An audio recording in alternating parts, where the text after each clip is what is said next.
नमस्कार मित्रांनो, तुमचं पुन्हा एकदा मनापासून स्वागत आहे आपल्या चॅनलवर। मित्रांनो, आजचा व्हिडिओ अत्यंत महत्त्वाचा आणि डोळे उघडणारा आहे, कारण सध्या महाराष्ट्रातील लाखो महिला लाडकी बहीण योजना अंतर्गत मिळणाऱ्या 3000 रुपयांची वाट पाहत आहेत। पण दुर्दैवाने अनेक महिलांचे पैसे काही छोट्या पण गंभीर चुकांमुळे अडकलेले आहेत। आजच्या या व्हिडिओमध्ये आपण अशाच 5 मोठ्या चुका पाहणार आहोत, ज्या टाळल्या नाहीत तर तुमचे पैसे खात्यात येणार नाहीत। म्हणून हा व्हिडिओ शेवटपर्यंत नक्की पहा। चूक क्रमांक 1, ई-केवायसी अपूर्ण असणे। सर्वात पहिली आणि मोठी चूक म्हणजे ई-केवायसी अपूर्ण असणे।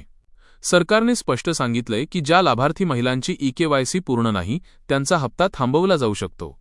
अनेक महिलांना वाटतं, आम्ही अर्ज तर केलाय, मग पुन्हा केवायसी कशाला? पण मित्रांनो, ही एक अनिवार्य प्रक्रिया आहे। जर ती पूर्ण नसेल तर सिस्टीम तुमचा अर्ज पेंडिंग किंवा रिजेक्टेड दाखवते।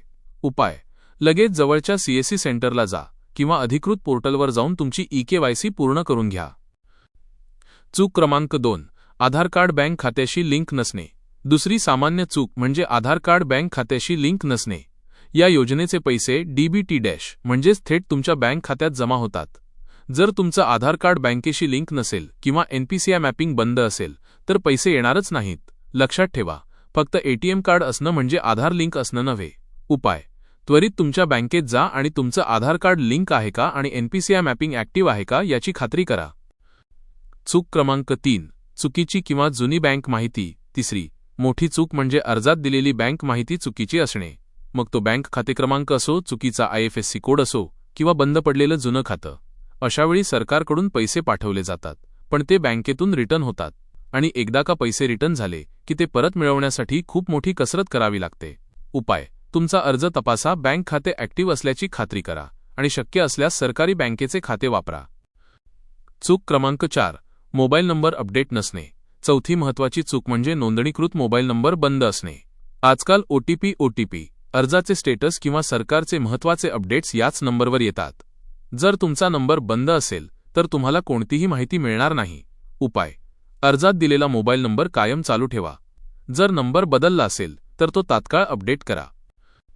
चूक क्रमांक 5, चुकीची किंवा अपूर्ण माहिती, डेटा मिसमॅच। पाचवी आणि शेवटची मोठी चूक म्हणजे तुमच्या कागदपत्रांमधील नावांमध्ये किंवा जन्मतारखेत असलेली तफावत। आधारवर वेगळं नाव, बँकेत वेगळं नाव आणि अर्जात वेगळीच माहिती। असं असेल तर सिस्टीम तुमचा अर्ज थेट रिजेक्ट करते। उपाय: आधार, बँक पासबुक आणि तुमचा अर्ज यावरील माहिती एकसारखी असल्याची खात्री करा। महत्त्वाची सूचना मित्रांनो, यापैकी एकही चूक तुमच्याकडून झाली असेल तर तुमचे 3000 रुपये अडकू शकतात। म्हणून सरकारची वाट पाहण्यापेक्षा आजच स्वतः तपासणी करा आणि आवश्यक ती दुरुस्ती करून घ्या। छोटी चेकलिस्ट लक्षात ठेवा: 1. ई-केवायसी पूर्ण आहे का? 2. आधार बँक लिंक आहे का? 3. बँक खाते चालू आहे का? 4. मोबाईल नंबर चालू आहे का? 5. सर्व माहिती जुळते का? लाडकी बहीण योजना ही गरजू महिलांसाठी एक मोठा आधार आहे, त्यामुळे थोड्याशा निष्काळजीपणामुळे तुमचे पैसे अडकू देऊ नका। आजच जागरूक व्हा। हा व्हिडिओ तुमच्या ओळखीच्या सर्व महिलांना शेअर करा, जेणेकरून कोणाचेही पैसे अडकणार नाहीत। व्हिडिओ आवडला असेल तर नक्की लाईक करा आणि अशाच महत्त्वाच्या माहितीसाठी चॅनलला सबस्क्राईब करायला विसरू नका।